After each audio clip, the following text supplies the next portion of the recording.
Social media buzz. So y'all, this scene right here is from the east side of Detroit in Prince Hall. I actually used to walk this road right here all the time going to my middle school, which was Miller. And so this is the scene that I used from the scene that they used from the crime scene.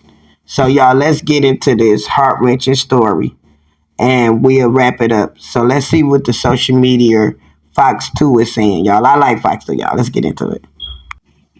Patricia Williams tells me she got a phone call very early last Friday, and on the other line was her oldest son telling her that he'd killed his younger brother. In that moment, as you might imagine, her entire world was changed forever. But despite that tragedy, she and her husband are spreading a message of hope, of love, and forgiveness. I just want to encourage somebody out there, whatever you're going through, don't let it be too late to apologize, to make it right, and forgive. Forgive. That's all they want for their eldest son, despite the heartbreak that he caused, even though he's accused of killing his younger brother, 18-year-old Jermaine Williams. This is hurting us because we didn't just lose one son. We lost two. Family says the brothers had been staying with another relative in Detroit in the 2000 block of Prince Hall Drive.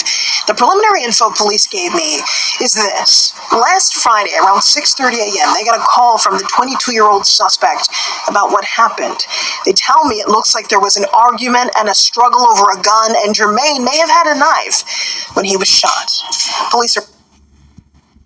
Okay, y'all. So that is enough of their information, and let me wrap it on up.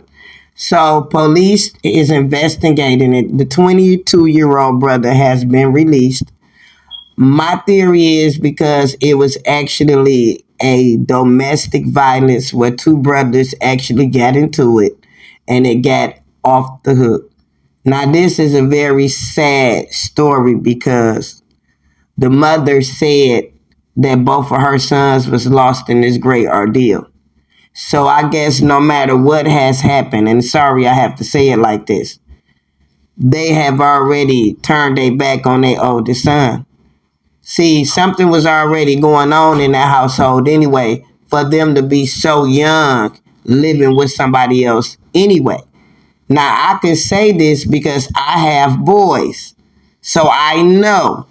I have cousins. My family is full of boys. So I about know that they was already showing some signs of disrespect at home. That's why they was at a relative house. Sorry to say.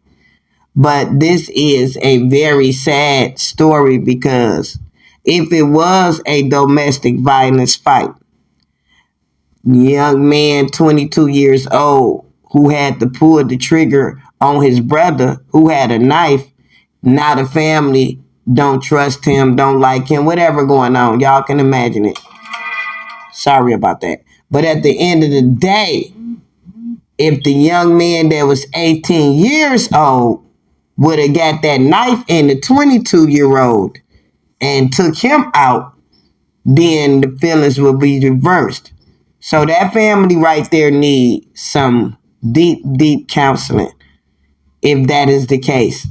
So I'm sending my prayers and my condolences out to this young man that's 18 years old, a great football star, and he had a promising career. So we're going to just keep updated with this one, and social media buzz is real today. All right. Peace.